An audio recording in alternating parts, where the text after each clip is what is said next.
My sister disappeared for 6 years, then returned with a daughter who wasn't hers. When I discovered she had kidnapped the child from her ex's girlfriend, my parents chose her over me and kicked me out until police arrested her for child abduction and got 8 years in prison. I am a 28-year-old woman and I need to share what happened to my family. My sister Emma, 26F, disappeared 6 years ago with her boyfriend Derek, 27M. Last month she showed up at our door with a little girl claiming to be her daughter. Everything went downhill from there. Emma and Derek met when she was 16 and he was 17. They were in the same high school, but Derek was trouble from day one. He got suspended multiple times for fighting, smoking on campus, and skipping classes. His grades were terrible and he barely graduated. Emma was a decent student before she met him, but her grades dropped once they started dating. She began staying out late, lying about where she was going, and arguing with my parents constantly. My parents tried everything to break them up. They grounded Emma, took away her phone, and even tried to transfer her to a different school. Nothing worked. Emma would sneak out at night to see Derek or find ways to communicate with him. She became secretive and hostile toward the family. Derek never showed any respect for our parents. He would come to pick up Emma and sit in his car honking instead of coming to the door. When he did come inside, he would barely acknowledge my parents and track mud through the house. The situation got worse when Emma turned 18. She started talking about moving in with Derek and dropping out of community college. My parents refused to support her financially if she made those choices. This led to huge fights where Emma would scream that they were trying to control her life and that Derek was the only person who truly understood her. The breaking point came 6 years ago when our grandfather died. He was 82 and had been battling lung cancer for 8 months. Emma brought Derek to the funeral even though my parents asked her not to. Derek showed up wearing ripped jeans and a t-shirt while everyone else was dressed appropriately. During the service, he kept checking his phone and whispering to Emma.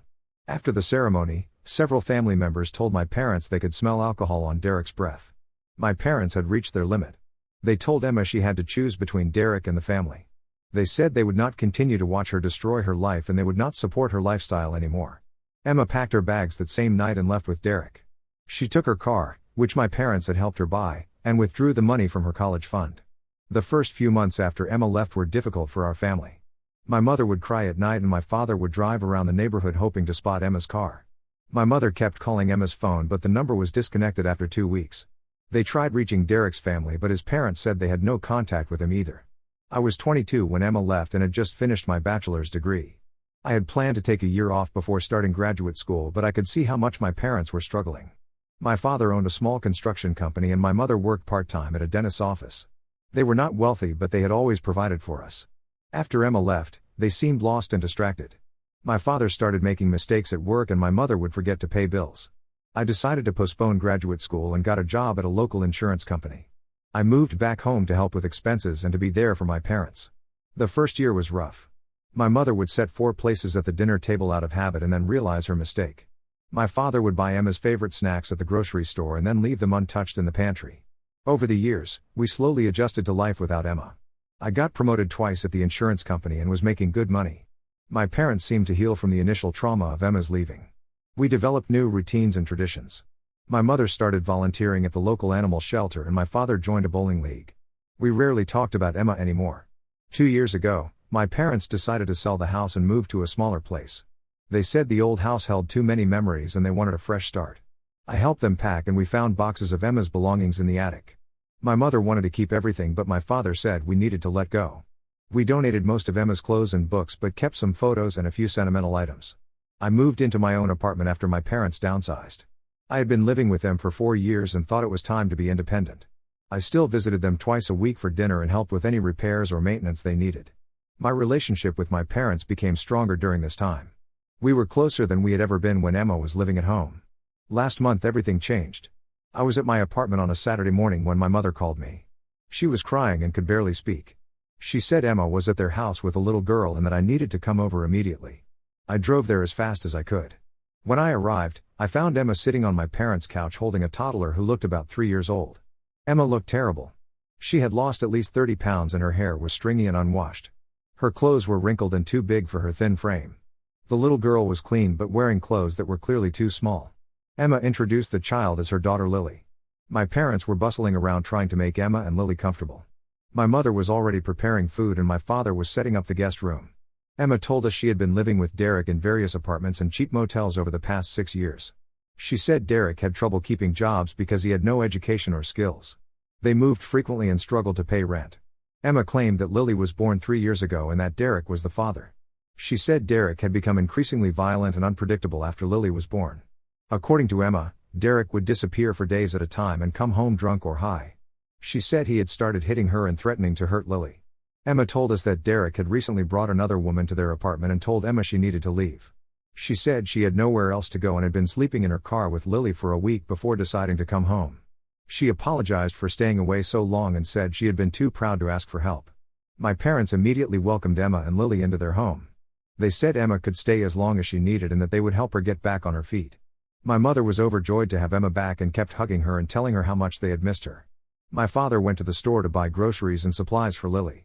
I watched all of this happening and something felt wrong. Emma's story seemed rehearsed and she avoided making eye contact when she talked about Derek. Lily was unusually quiet for a 3-year-old and seemed afraid of Emma. When Emma tried to pick her up, Lily would pull away and run to my mother instead.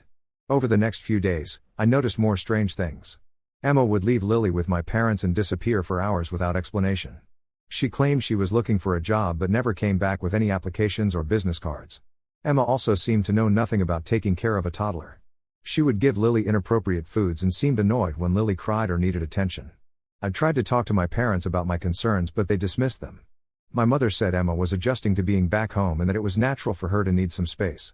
My father said I was being too critical and that Emma had been through a lot. They were so happy to have Emma back that they refused to see any problems. The situation reached a breaking point when Emma asked my parents for money to get her own apartment. She said she wanted to be independent and provide for Lily on her own. My parents immediately offered to help but I suggested they wait until Emma found a job first. This led to a huge argument where Emma accused me of trying to sabotage her relationship with our parents.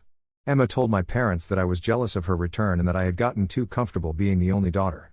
She said I was trying to turn them against her because I was afraid of losing their attention. My parents seemed to believe Emma's version of events and told me I was being unsupportive.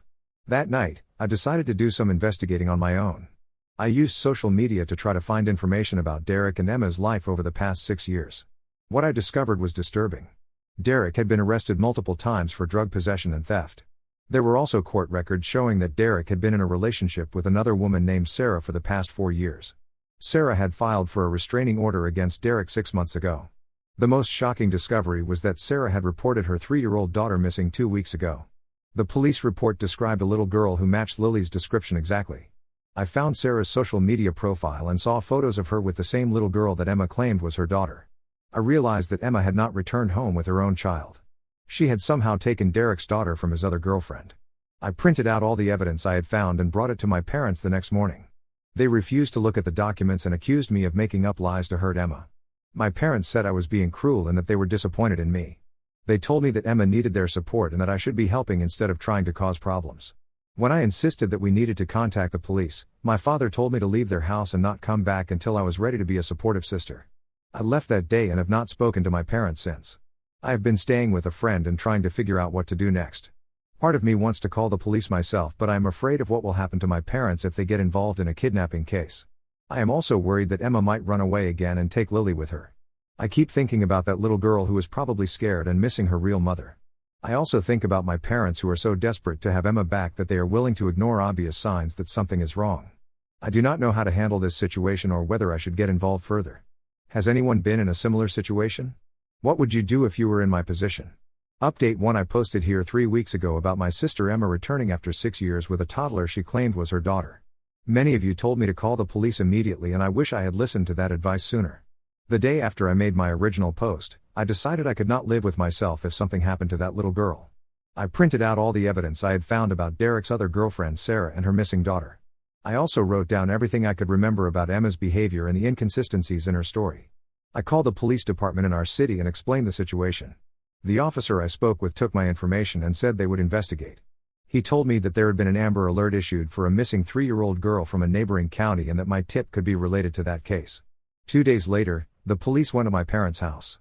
Emma was not there when they arrived, but Lily was with my mother. The police took photos of Lily and asked my parents questions about Emma's story. My parents were cooperative but confused.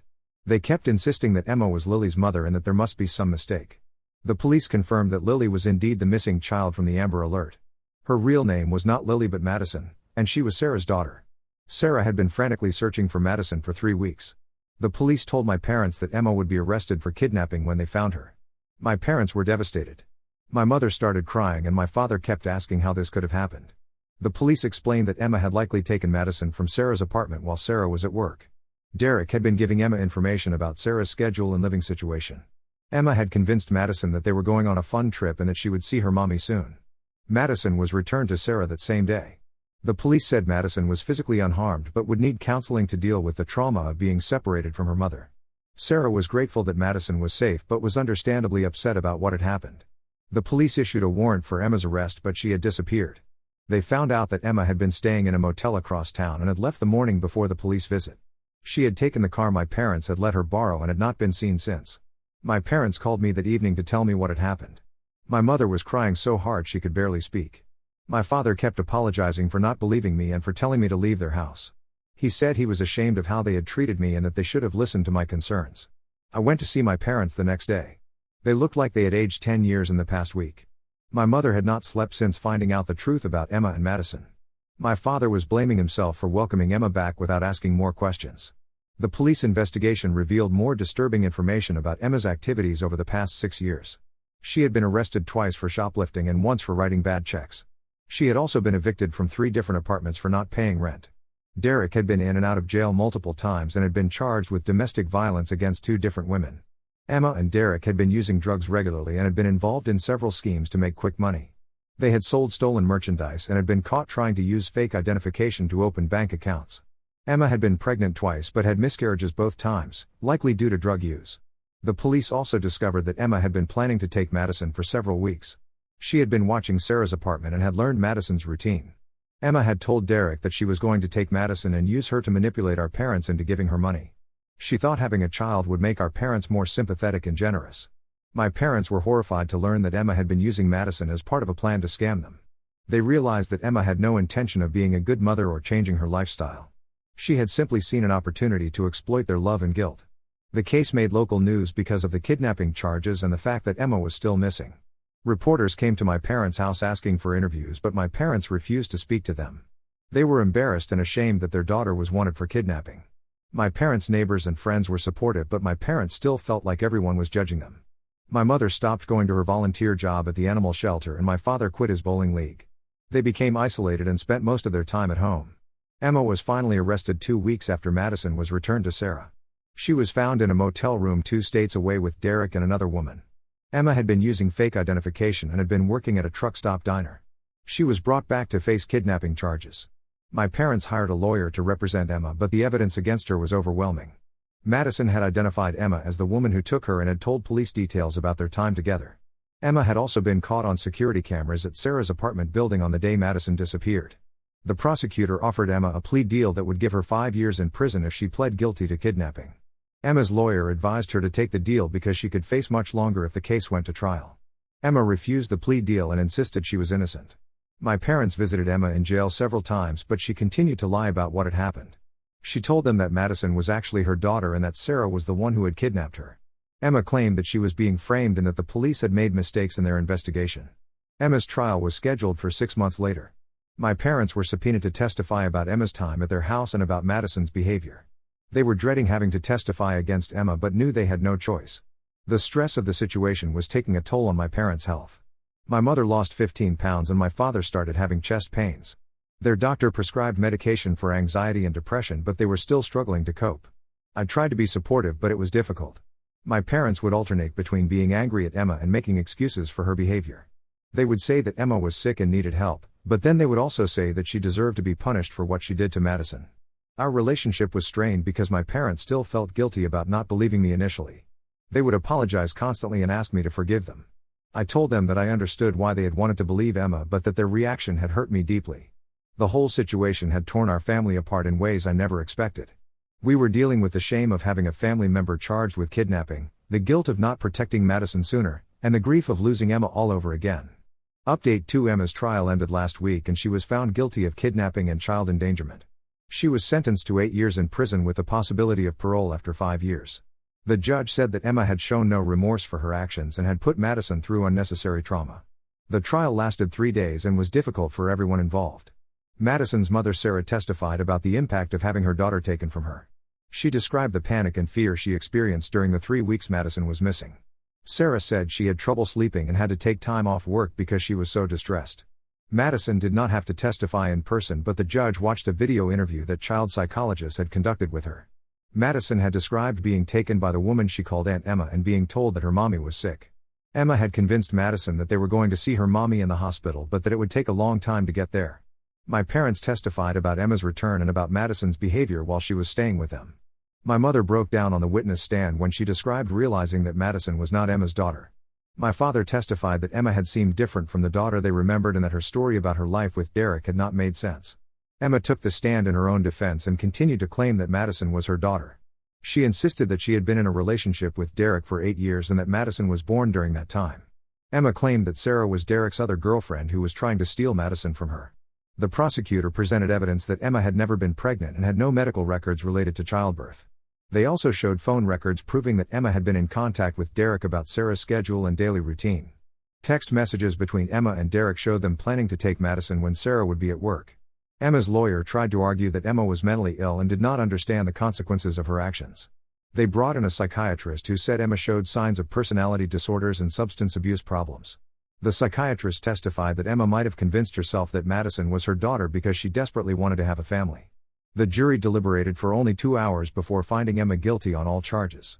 The judge said that Emma's mental health issues did not excuse her actions and that kidnapping a child was a serious crime regardless of her motivations. Emma was sentenced to 8 years in prison, but the judge said she could apply for parole after serving 5 years if she completed drug treatment programs and showed genuine remorse for her actions. Emma's lawyer said they would appeal the conviction but that Emma would remain in prison during the appeals process. My parents were present for the sentencing and both of them cried when the judge announced Emma's prison term. They had hoped that Emma would receive a lighter sentence because she was their daughter and because Madison had not been physically harmed. The judge explained that kidnapping was a serious crime and that Emma's lack of remorse had influenced the sentencing decision. After the trial, Sarah approached my parents in the courthouse hallway. She thanked them for cooperating with the investigation and for testifying truthfully. Sarah said she did not blame them for what Emma had done and that she understood they were also victims of Emma's actions. Sarah told my parents that Madison was doing well in counseling and was slowly recovering from the trauma. Madison had stopped asking about Aunt Emma and was sleeping through the night again. Sarah said the hardest part was explaining to Madison why someone had lied to her and taken her away from her family. My parents apologized to Sarah for Emma's actions and offered to help pay for Madison's counseling expenses.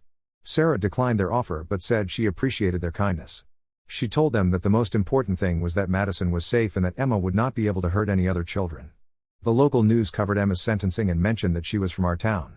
Several of my parents' neighbors and acquaintances saw the news coverage and my parents felt embarrassed about the attention.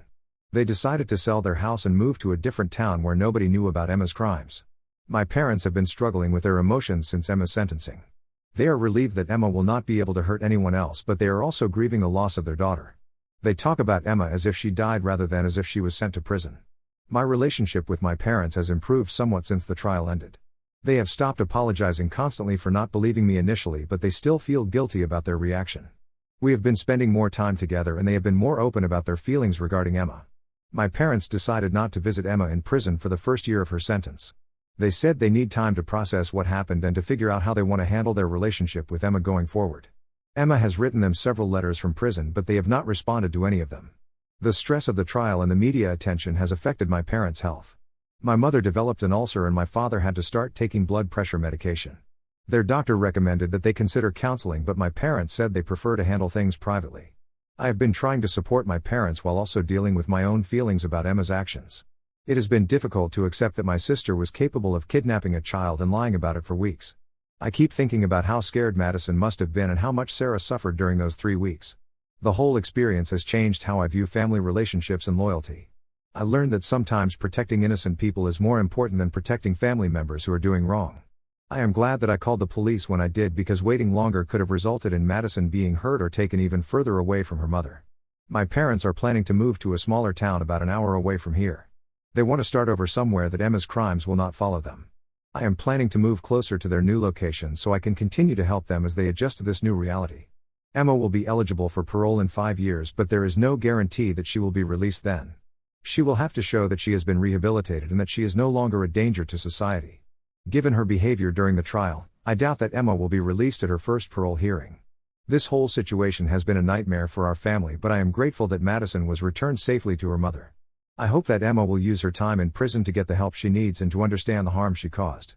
I also hope that my parents will be able to heal from this trauma and move forward with their lives.